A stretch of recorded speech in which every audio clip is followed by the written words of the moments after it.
விட்டு வெளியே கஷ்டம், ரொம்ப கஷ்டமாக இருக்குது. எங்களுக்கு எல்லாமே அவர் தான் அப்படின்னு இருந்தது. இன்னைக்கு ரொம்ப சினிமா விட்டே போகிறேன். இனிமேல் சினிமாவே இல்லை, எங்களுக்கு சினிமாவே இல்லை.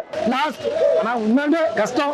கண்ணு ஒரு மாதிரி ஆயிடுச்சு, கண்ணில் தண்ணி வராது அந்த மாதிரி இருக்கு. பரவாயில்ல, நாங்கள் சாமியை வந்து இதுக்கப்புறம் டெய்லியும் பார்க்கலாம். ரொம்ப கஷ்டமா தான் இருக்கு. லாஸ்ட் படம் இனிமே பார்க்க முடியாது அவரை ஸ்கிரீன்ல.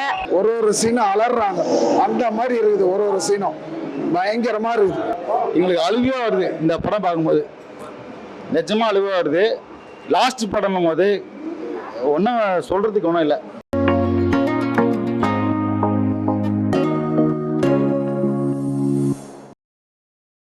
சூப்பராக இருந்தது. இன்னும் இது தலைவன் படம், கடைசி படம்ன்றதை எங்களால் எடுத்துக்கவே முடியல. கண்ணீர் வருது. ஏன்னா இனிமேல் யார் இருக்கா அப்படின்ற மாதிரி ஒரு ஃபீலிங்கை ஏற்படுத்திட்டாப்புல. எங்களுக்கு சந்தோஷம் என்ன சொல்ல, ஒரு பெரிய சந்தோஷம், ஒரு உள்ளுணர்வில் இருக்குது அப்படின்னா அது தளபதி தான். அவர் இன்னைக்கு சினிமா விட்டே போயிட்டார் அப்படின்னு நினைக்கும்போது அப்படியே பாருங்க, கையெல்லாம் அப்படியே ஒரு மாதிரியாக இருக்குது. இப்படி முடியல, எங்களால் வெளியே வரவே முடியல. அதுக்குள்ளே முடிஞ்சு கடைசி ஒரு சீன், பழைய படம் சீன்லாம் காட்டினாங்க. அப்படியே விடைபெற மாதிரியே காட்டினாங்க தலைவரை. எங்களால் என்னால் அழுதுட்டு நான்லாம் தெரில. ஒரு குடும்பங்களோட அந்தளவு ஒன்றிக்கிருக்காப்புல தலைவர். அண்ணனா, தம்பியா, சொன்ன மாதிரி தாய் மாமனா, அந்த மாதிரி நிறைய நிறைய குடும்பத்துக்குள்ளே இருக்கார் தளபதி. விட்டு வெளியே கஷ்டம், ரொம்ப கஷ்டமாக இருக்குது. எங்களுக்கு எல்லாமே அவர் தான் அப்படின்னு இருந்தது. இன்னைக்கு ரொம்ப சினிமா விட்டே போகிறேன். இனிமேல் சினிமாவே இல்லை, எங்களுக்கு சினிமாவே இல்லை.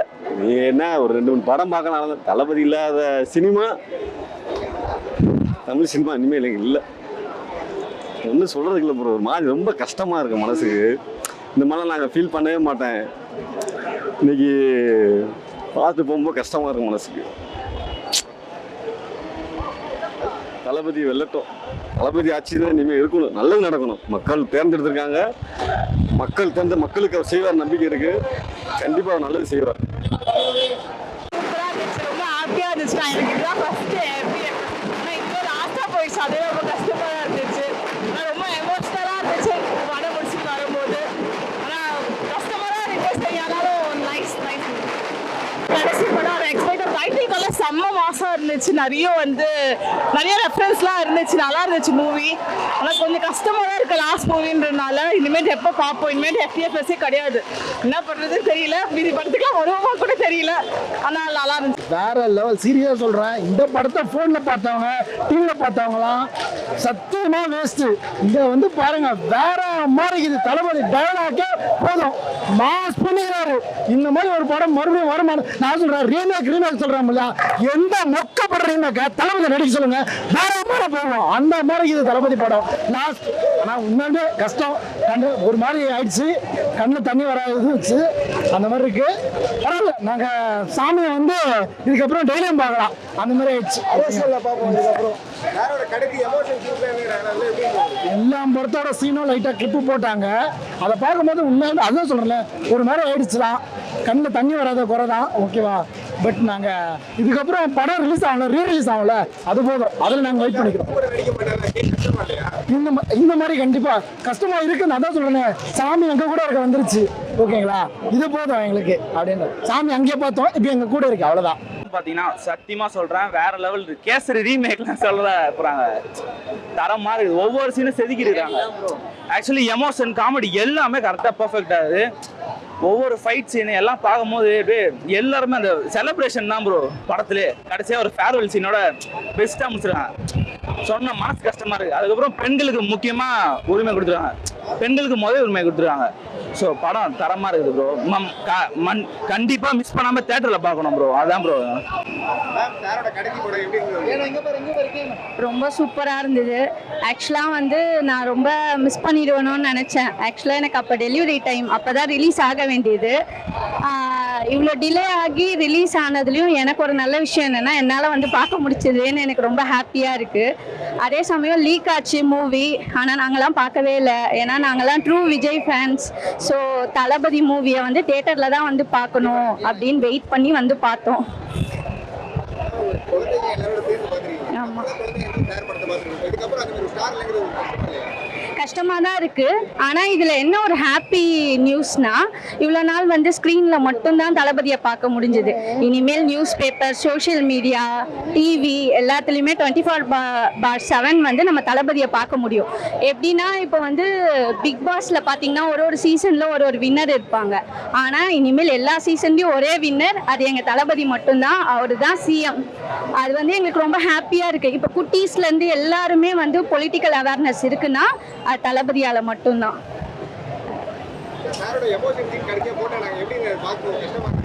எது? ஆமா, கண்ணே கலங்கிடுச்சு. ரொம்ப கஷ்டமா தான் இருந்தது. ஆனா அது எல்லாமே ஒரு குட் மெமரிஸா என்னைக்குமே, அது எங்க சைல்ட்ஹுட் மெமரிஸ்ல எப்படி நிறைய விஷயம் இருக்கோ, தளபதி இல்லாம எங்களோட சைல்ட்ஹுட் மெமரிஸே கிடையாது. அந்த மாதிரி அதோட எல்லாமே மர்ஜ் ஆயிருந்த மாதிரி இருந்தது. ரொம்ப நல்லா இருந்தது, டச்சிங்கா இருந்தது பார்க்கவே. சூப்பரா இருந்துச்சு. ஒரு சீனும் தனித்தனியா ஃபேன்ஸ்க்காகவே எடுத்திருக்காங்க. பட் நார்மல் ஆடியன்ஸ்க்கு பிடிக்குமா அப்படின்ற கொஞ்சம் டவுட் தான். ஆனா விஜய் ஃபேன்ஸ்க்கு செம்மையா பிடிக்கும். ஒரு சீனுக்கும் ஃபுல்லா கத்திட்டே தான் இருந்தாங்க. சூப்பரா இருக்கு. ஆனா படம் பார்க்கலாம்.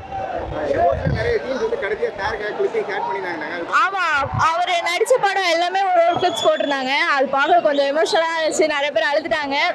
ஸோ ரொம்ப கஷ்டமா தான் இருக்கு. லாஸ்ட் படம் இனிமே பார்க்க முடியாது அவரை ஸ்கிரீன்ல. ரீலீஸ் வச்சா பார்த்துட்டே இருப்போம்.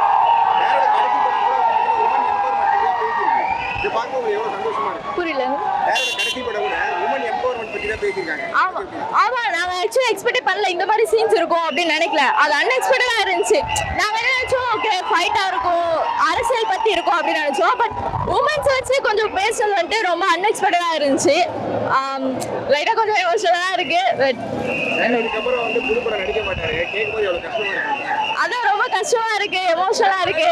பட் ரீரிலீஸ் பண்ண அது அப்படியே ஜாலியா போயிடும். ஆனா நாங்க அவரை டெய்லி இப்ப டிவியில பாத்துட்டு இருக்கோம். எங்களுக்கு அவரு வர சீனு, அவர் போற சீனு இப்ப நிறைய பேருக்கு நல்லது பண்றாரு. சோ அந்த சீன்ஸ்லாம் பார்க்கும்போது ஓகே நம்ம டெய்லி பாக்குறோமே அப்படின்ற ஒரு ஹாப்பினஸ் இருக்கு. அவ்வளவுதான், மற்றபடி எதுவுமே இல்லை. படம் வந்து அருமையா இருக்கு. கண்டிப்பா 1000 கோடி அடிக்கும். ஆமா, கண்டிப்பா 1000 கோடி அடிக்கும். தளபதி ஓடிடில ரிலீஸ்லாம் இல்லைங்க. ஒரு சீனை செதுக்கி இருக்காங்க. தளபதியோட ஃபேனுக்கு, சிஎம்மோட ஃபேனுக்கு எல்லாருக்குமே வந்து அப்படியே ஏஞ்சி நின்று அலறாங்க. ஒரு சீனும் அலறாங்க. அந்த மாதிரி இருக்குது. ஒரு சீனும் பயங்கரமா இருக்குது.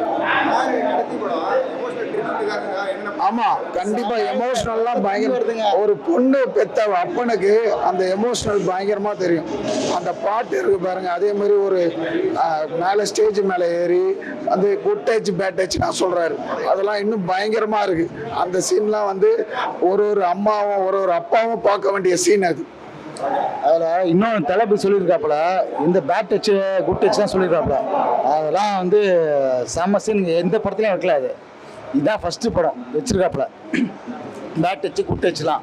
படம் வந்து உமன் எம்பவர் பற்றி பேசிருக்கு. பிஎம் சார் வந்து இப்பவுமே அதுக்கு ரொம்ப முன்னுரிமை கொடுக்குறாரு, படத்துலேயே கொடுக்குறாரு. எப்படி பார்க்குறீங்க? எங்களுக்கு வந்து உமன் எம்பவருக்கு தாங்க சிங்கப்பெண் எல்லாம் வந்து அறிவிச்சிருக்காரு. அதுக்கு தாங்க வெளியே நிற்கிறாங்க. நீங்கள் வெளியே போய் பாருங்க, சிங்கப்பெண்ணோட ஒரு வண்டி ஃபுல்லாக நிற்கிறாங்க. அதில் வந்து 4 சிங்கப்பெண்ணு போலீஸ் நிற்கிறாங்க. அதுக்கு தான் வந்து நிற்கிறாங்களே. ஆமாம், அப்போத்துலேருந்து பிகில் படத்துலேருந்து எல்லாத்துலேயும் வந்து அந்த சிங்கப்பெண் பாட்டுலேருந்து அதை தான் எத்தனை வந்து காமிச்சிருக்காரு அவர். அதை தான் வந்து இப்போ வந்து சிஎம் ஆன பிறகு அது எல்லாத்தையும் வந்து ரியல் லைஃப்பில் வந்து காமிக்கிறாரு. ஓடிடி ரிலீஸ் ஆனாலும், ஆனால் இங்கே பார்த்தீங்களா கூட்டம், பார்த்தீங்களா இதுதான் தளபதிக்கான கூட்டம். நான் எப்படின்னா வந்து யாரோ ஒரு கட்சி ஏதோ இது என்ன பண்ணலாம், ஆனால் வந்து கூட்டம் வருது பார்த்தீங்களா, அதுதாங்க இதுதான் தளபதி. ஆமாம், ரொம்ப மனசு கஷ்டமாக தான் இருக்குது. ஆனால் வந்து கடைசி படம்னும் போது ரொம்ப வந்து கஷ்டமாக தான் இருக்குது. ஆனால் இதில் வந்து நல்ல நியூஸ் சொல்லியிருக்காப்புல. அது சொன்னாலும் தான் வருங்க, கண்டிப்பாக தான் வரும். இது கடைசி படம் இல்லைங்க. ஒரு வருஷமும் அவரோட ஒரு படமும் ரிலீஸ் ஆவ பாருங்க. வருஷம் அவர் தான் வந்து அந்த வருஷத்தோட டாப் ஹிட் வருவார். கண்டிப்பாக வருவார், அவர் தான் வருவார். இந்த படம் கண்டிப்பாக 1000 கோடிக்கு மேலே கண்டிப்பாக அடிக்கும். நீங்கள் வேணா இன்னைக்கு ஃபர்ஸ்ட் நாள் ஷோ 200 கோடிக்கு மேலே அடிக்கும் பாருங்க. கொஸ்டினா தளபதி இன்னொரு படம் எடுக்கணும், படம் நடிக்கணும். அதுக்காக தான் நாங்கள் இன்னொரு படம் நடிக்கணும். அதுதான் எங்களுக்கு அழுகையாக வருது இந்த படம் பார்க்கும்போது. நிஜமாக அழுவ வருது. லாஸ்ட் படம்னும் போது ஒன்றும் சொல்கிறதுக்கு ஒன்றும் இல்லை, அழுவே தான் வருது. இன்னொரு படம் வந்து தளபதி நடிக்கணும், இது பண்ணோம், வேற சொல்கிறதுக்கு ஒன்றும் இல்லைங்க. படம் பார்த்துட்டு எப்படி இருக்கு? படம் இப்போ தான் வந்திருக்கேன் நான், இன்னும் படம் பார்க்க போகல. படம் எப்படி இருந்தாலும் நல்லா தான் இருக்கும். ஆனால் என்ன ஒரு வருத்தம்னா தளபதி வந்து கடைசி படம்னால இனிமேட்டு ஒரு திரையில் பார்க்க முடியாது. அதுவே ரொம்ப மனசு கஷ்டமாக இருக்குது. பேசுறதுக்கு எதுவுமே இல்லை. ஏன்னா ஒரு நாள் வந்து எங்களுக்கு வந்து ஒரு தீபாவளி பொங்கல்னாலே தளபதி படம் தான். அப்படி படம் இல்லைனால ஏதோ இது அவர் எவ்வளோ நெருக்கடி பண்ணாங்க. ஒரு படம் வர்றதுக்காக ஒரு பேனர் வைக்கிறதுக்கு கூட பர்மிஷனுக்காக ரொம்ப பண்ணாங்க. ஆனால் இப்போ எங்கள் தளபதி சிஎம், ஆனாலும் அவர் ரூல்ஸ் ஃபாலோ பண்ண சொல்லியிருக்காரு. அந்த மாதிரி சிஎம் யாருமே இருக்க மாட்டாங்க. கண்ட இடத்துல பேனர் வச்சுக்கிட்டு பேனர் கீழே விழுந்து நிறைய விபத்தில் நடந்திருக்கு. ஆனால் எங்கள் தளபதி குறிப்பிட்ட இடத்துல மட்டும்தான் பேனர் வைக்கணும். சில இடத்துல பேனரே வைக்கிறதெல்லாம் எடுத்திருக்காங்க. அந்த மாதிரி பர்மிஷனோட நடத்த சொல்லியிருக்காரு, வைக்க சொல்லியிருக்காரு. இந்த மாதிரி சிஎம் யார் இதில் தமிழ்நாட்டு சிஎம் யாருமே இருக்க மாட்டாங்க. எங்கள் தளபதி வந்திருக்காரு. எங்கள் தளபதி வந்ததுலேருந்து மாற்றங்கள் ரொம்ப அதிகமாக இருக்குது. ரொம்ப சூப்பராக இருக்குது, பெருமையாக இருக்குது. எங்கள் தளபதின்னு சொல்லிக்கிறது எங்களுக்கு பெருமையாக இருக்குது. நான் வந்து கண்ட்ரோமெண்ட் 2வது வட்ட செயலாளராக இருக்கேன். 20 வருஷமாக நான் வந்து நம்ம தளபதி ரசிகராக இருக்கேன். ஆனால் இருந்தாலும் இப்போ எனக்கு மனம் ரொம்ப சந்தோஷமாக இருக்குது. என்னென்னா எங்கள் தளபதி சிஎம் ஆனதால ரொம்ப ரொம்ப சந்தோஷமாக இருக்குது. ரொம்ப ஹாப்பி. பேசும் படம் இப்போ தானே உள்ளே போகிறோம். நம்ம 12 மணி ஷோ உள்ள நம்ம தொகுதி ஆலந்தூர் தொகுதி எம்எல்ஏ பார்த்துட்டு இருக்காரு. அவருக்காக தான் வெயிட் பண்ணிட்டு இருக்கோம். படம் ஜனவரியிலேருந்து வெயிட் பண்ணுறோம். அவர் இன்னும் சிஎம் ஆகிறதுக்கு முன்னாடியே உச்சத்தில் இருக்கும்போது இப்போ ரிட்டன் திருப்பி சிஎம் ஆகிட்டார், முதலமைச்சர் ஆகிட்டார். உள்ளே போகிறோம், ரொம்ப எக்ஸ்பெக்டேஷனோட இருக்கும். வெறித்தனமாக வெயிட் பண்ணுறோம் படத்துக்காக. உள்ளே போயிட்டு ஒரு ரகலையை கொடுத்துட்டு ஜாலியாக என்ஜாய் பண்ணி படத்தை பார்த்துட்டு யாருக்கும் இடையூறு இல்லாமல் என்ஜாய் பண்ணிட்டு வர போகிறோம். எல்லா ரசிகர்களுக்கும் காத்துட்டு இருந்த ஒரு வெறித்தனமான விருந்து இந்த படம். இந்த படம் ரிலீஸ் ஆகிறதுல ஒட்டுமொத்த தமிழ் மக்களுக்கும் ரொம்ப ரொம்ப பேரின்பம், பேர் அதிர்ச்சி ப்ளஸ் ரொம்ப சந்தோஷமாக இருக்குது. பல தடைகளை தாண்டி படம் வந்திருக்கு. ரொம்ப நாள் காத்துட்டு இருந்தோம், பொங்கல்லேருந்து வெயிட் பண்ணிகிட்ருக்கோம். இப்போ உள்ளே போகும்போது ஒரு உள்ளுக்குள்ளேருந்து ஒரு புல்லரிக்குன்னு சொல்லுவாங்கள்ல, அந்த மாதிரி ஒரு ரியாக்ஷன் இருக்குது. போயிட்டு படத்தை பார்த்துட்டு வந்துட்டு அப்படியே என்ஜாய் பண்ண வேண்டியதுதான்.